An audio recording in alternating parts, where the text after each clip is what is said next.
Então, galera, hoje é dia de falar sobre pintura grega.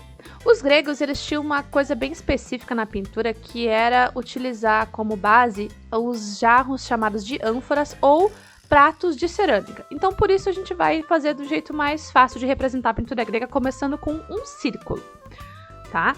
Então, a gente vai fazer o círculo, você pode usar o compasso ou alguma coisa redonda que você tem em casa, só não faz muito pequenininho, usa mais ou menos aí uma boa parte da folha, né? Pra você não se complicar na hora de desenhar. E os gregos, além de utilizar a cerâmica como base para pintura, eles utilizavam duas cores específicas, que é o preto e o vermelho. Então a gente vai começar desenhando. Utilizando aí aquilo que você já conhece sobre figura do corpo humano, vocês vão fazer uma figura em movimento que represente os gregos. Pode ser uma figura de um deus da mitologia, pode ser uma figura de alguém fazendo um esporte, representando as Olimpíadas, pode ser alguém fazendo uma coisa do cotidiano, já que as pinturas gregas, elas representavam tanto os deuses mitológicos quanto o dia a dia das pessoas, né? Eles utilizavam os vasos tanto para cerimônias religiosas quanto para decoração. E mais tarde ainda eles foram utilizados até mesmo para guardar coisas. Então, dentro dos vasos das ânforas, né, dos gregos, era comum que a gente encontrasse um vaso super decorado por fora e dentro dele encontrasse água ou grãos ou azeite guardado ali dentro. Então, você vai começar fazendo a figura do seu desenho. No meu caso aqui, eu tô fazendo a figura de uma deusa. Eu escolhi uma deusa mitológica para representar, que é a Atena. Galera, uma diquinha rápida é o seguinte, não faça desenho muito pequeno, tá, pessoal? Tente fazer um desenho grande, que ocupe bem o espaço do círculo. Porque como a gente vai pintar somente com duas cores, se você fizer um desenho muito pequeno, com detalhes muito pequenos, você vai sofrer um pouquinho na hora de colorir, tá? Então, utilize um campo grande aí do seu espaço para fazer esse desenho. No meu caso, aí eu concentrei mais na parte superior da figura. Vocês vão ver que não vai caber o corpo todo da minha deusa, então eu vou fazer a parte de cima do tronco, mais ou menos até os joelhos aí. Você pode escolher fazer um desenho que você achar melhor, assim. Pode bolar da sua cabeça, usar a sua criatividade, né? A gente já teve aí na nossa última aula falando sobre os deuses da mitologia grega. Então, você já conheceu um pouquinho como são essas representações, né? Então, você pode utilizar aquilo que você pesquisou para colocar aí. No meu caso aqui, como eu escolhi a deusa Atena, eu tô fazendo ela com um capacete de guerra, segurando um escudo, que é uma das características, né? E com uma toga grega aí por cima, beleza? Então vamos lá, desenha a sua figura humana bem tranquilo, lembra de medir a proporção, um corpo equivalendo a 8 cabeças, tá vendo que eu tô medindo aí os braços da minha figura para ela ficar proporcional?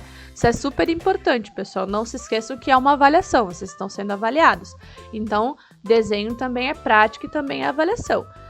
Presta atenção aí no espaço, usa régua, usa compasso, se não tiver, use um lápis de apoio para fazer as linhas retas, usa um prato para fazer as linhas curvas, tá? Vamos se virar com o que a gente tem, se não tiver os instrumentos de desenho aí do compasso e da régua.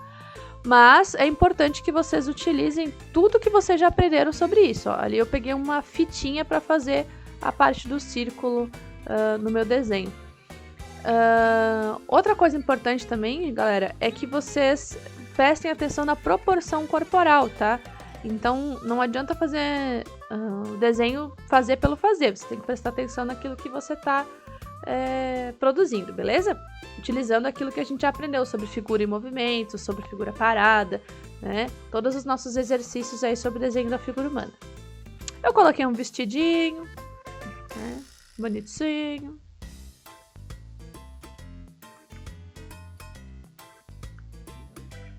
Tá? Não se preocupe em apertar muito o lápis para fazer o desenho, porque quando a gente passar o lápis de cor por cima, o lápis de escrever ele ainda aparece sob o lápis de cor, tá, galera? Então não fiquem preocupados que o teu desenho vai sumir ou alguma coisa assim, tá? Então, fiz meu desenho ali, bem tranquilinho, coloquei alguns detalhes, nada muito cheio de detalhe, mas tranquilo, né? Fiz tudo no lápis primeiro. É isso aí.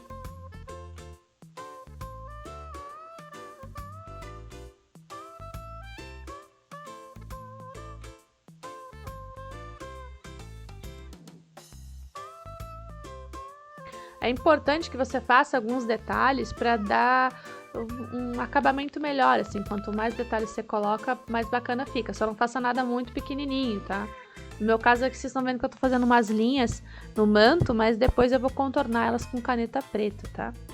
Pra dar um detalhe na roupa, assim. Ok? Aí, ó. Depois a gente vai pintar toda a nossa figura de vermelho, porque eles utilizavam dois tipos, ou a figura vermelho fundo preto, ou a figura preto fundo vermelho. A gente vai utilizar a figura vermelho fundo preto porque fica um pouco mais fácil. Então a primeira coisa é pintar tudo de vermelho. Pode ser um tom de vermelho, um laranja, uma coisa assim. E aí depois que você pintou todos os espaços de vermelho, no caso aqui eu fiz a borda e a figura, eu vou contornar todos os detalhes que eu fiz com lápis de caneta preta, tá? Pode ser um lápis preto, uma canetinha preta. Por que eu tô fazendo desse jeito? Porque é muito mais fácil você pintar o fundo, pintar de vermelho e utilizar o preto por cima, né, galera? Então a gente facilita um pouquinho o nosso trabalho. Então pintei todas as áreas que eu quero de vermelho, que são as bordas e a figura, e depois vou contornar com preto. No período clássico, era muito comum que a gente encontrasse esse tipo de representação de pintura. Fundo vermelho, aliás, fundo preto e a figura vermelha. E os detalhes em preto por cima do vermelho. Diferente aí dos próximos períodos, onde a gente vai encontrar a figura no esquema contrário, que é o fundo vermelho e a figura preta, que dá um pouquinho mais de trabalho. Ok? Se vocês prestarem atenção, vocês vão ver aí que eu deixei o cabelo sem pintar de vermelho, né? Por quê? Porque eu quero fazer um cabelo com uma cor escura, eu quero fazer de preto. Então eu deixei só um contorno vermelho em volta do cabelo da minha figura para diferenciar do fundo, né? Para não ficar tudo igual. E aí nas bordas você pode colocar linhas arredondadas, linhas curvas, espirais que aparecem bastante. Pequenas formas geométricas como triângulos, espirais quadradas, que também fazem parte da cultura grega, elas aparecem bastante, a gente já via elas lá nas colunas, lembra do período jônico e tal? E aí depois eu vou contornar toda a minha figura, tanto por fora quanto por dentro.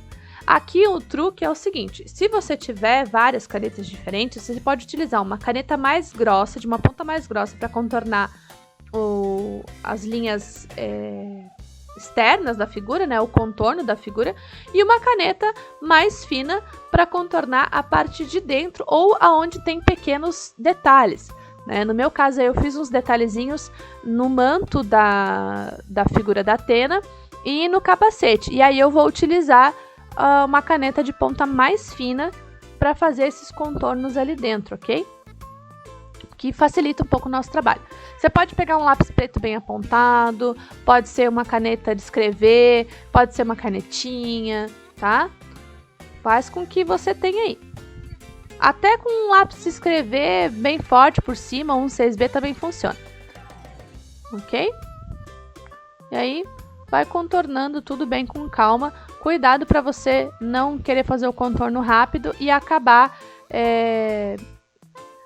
estragando aquilo que você já fez antes. Então, se é um traço reto, faz bem com calma, faz um contorno bem tranquilo para você conseguir cobrir e não deixar imperfeições no seu desenho, ok? Contorna a figura por fora. E é isso aí.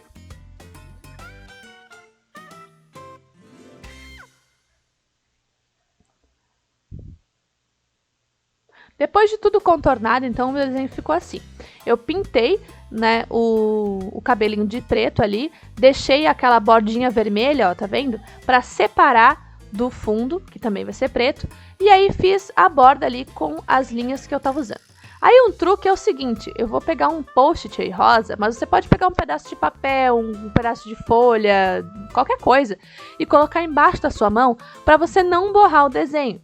Porque agora a gente vai começar a passar o preto no fundo, tá vendo? Eu já fiz ali a borda preta, mas agora eu vou começar a passar o preto no fundo. E aí você vai ficar esfregando a sua mão em cima do desenho, então você pode sujar ele. Então, para que isso não aconteça, né, aí você utiliza o papelzinho. No meu caso aqui, eu vou fazer... vou começar a fazer com a canetinha, mas depois eu vou desistir, vou passar o lápis, porque a canetinha ficou manchada, tá, galera? Mas a ideia é que ele fique assim, ó, o fundinho todo preto e o desenho em vermelho com os contornos pretos, ok? Não deixando nenhum espacinho em branco, beleza? Não se esquece de fazer a sua representação da pintura e postar aqui no Classroom para eu poder avaliar, beleza? Não se esquece que é valendo nota, então usa tudo aquilo que você já aprendeu sobre desenho da figura humana e eu quero ver como é que vai sair a sua pintura grega, beleza? Até a próxima, pessoal. Tchau!